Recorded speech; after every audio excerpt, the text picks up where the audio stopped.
Sebelum masuk kita ke kasus Bullman ya, skenario Bullman untuk kasus non-parametrik, ada beberapa asumsi di sini ya. Nah, asumsinya yang pertama itu data-data dari polis berbeda diasumsikan saling bebas ya. Berarti X1IJ, X1J misalkan ya. XIJ ini dan X yang lain misalkan XRJ ini ID ya. Bukan ID tapi independen aja.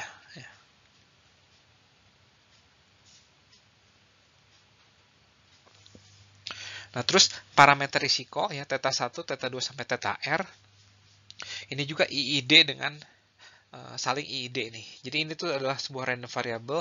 Jadi theta 1 sama theta 2 itu saling independen, theta 2 dengan theta 3 saling independen. Ya, tapi dia punya PDF yang sama, berarti dia identik. Tapi mereka itu saling independen. Dan yang terakhir, XIJ given theta I itu tuh saling bebas juga dengan PDF-nya tuh ini. Nah, ini sama seperti kasus yang tadi, kasus di bab 18, ekspektasi dari XIJ bersyarat theta I, ini kita simbolkan dengan ini, mu theta I ya. Dan var dari XIJ bersyarat theta I ini kita simbolkan dengan ini, V theta I, tapi dibagi jumlah exposure di periode J pada polis ke I itu. Berarti itu ini. Nah, semoga cukup jelas asumsi yang saya tulis pada slide ini. Dan sebenarnya tujuan kita itu adalah, tujuan dari pendekatan empirical ini itu adalah mengestimasi dari struktural parameter kita, yaitu mu-nya itu apa, V-nya itu apa, dan A-nya itu apa. Ya. Setelah kita dapatkan mu, V, dan A-nya itu, tujuannya itu buat apa? Yaitu untuk menghitung Z, lagi-lagi untuk menghitung Z. Dan Z itu gunanya buat apa? Yaitu untuk menghitung tahun depan atau periode ke depan tuh kita mau prediksi dia tuh loss-nya itu berapa kira-kira gitu ya. Loss dari segi jumlah klaimnya itu berapa atau besarnya klaimnya itu berapa ya gitu. Tujuan kita tuh itu. Nah, di sini tujuan kita itu adalah menghitung Z-nya. Nah, Z-nya itu bisa dicari dengan ini, dengan formula ini. Ya. Ditambah ini K ya. Nah, lagi-lagi K-nya itu adalah V per A. Nah, jika kita perhatikan di sini Z-nya itu ada subscript I. Kenapa ada subscript I? Karena Z untuk setiap polis itu di sini berbeda-beda.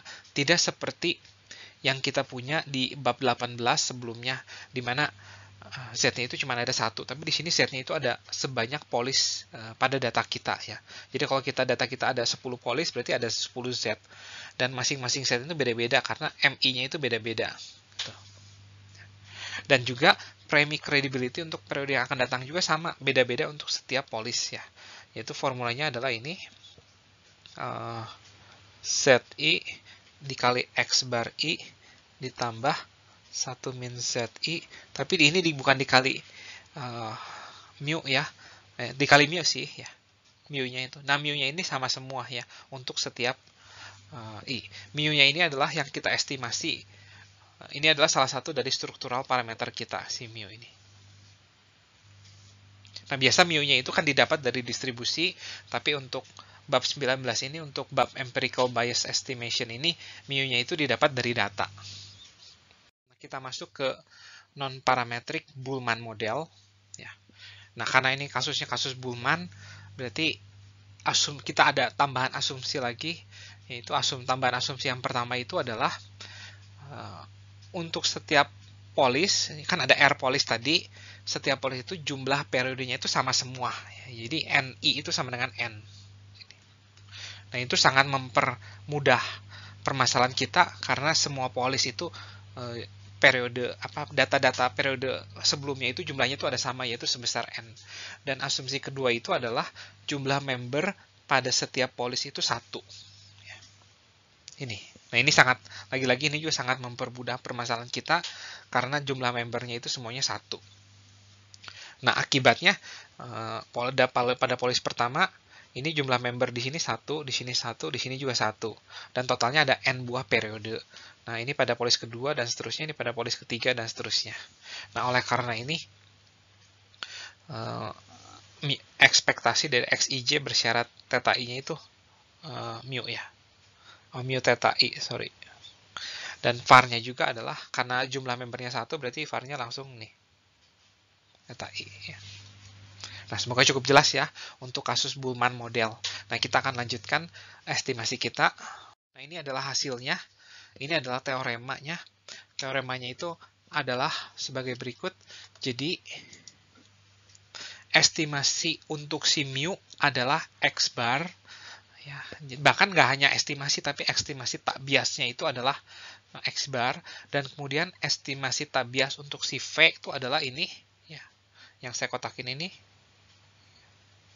Dan estimasi tak bias dari A itu adalah ini. Gitu. Nah, jadi kita bisa menghitung mu, V, dan A itu diestimasi dengan mu topi, V topi, dan A topi dengan formula yang sudah ada di slide ini. Nah, tujuan dari pertemuan kita minggu ini tuh yaitu membuktikan ketiga statement ini. Oke, kita akan mulai pembuktiannya. Kita akan mulai dengan pembuktian yang pertama dulu, bahwa estimasi tak bias dari mu itu adalah mu topi yang sama dengan X bar.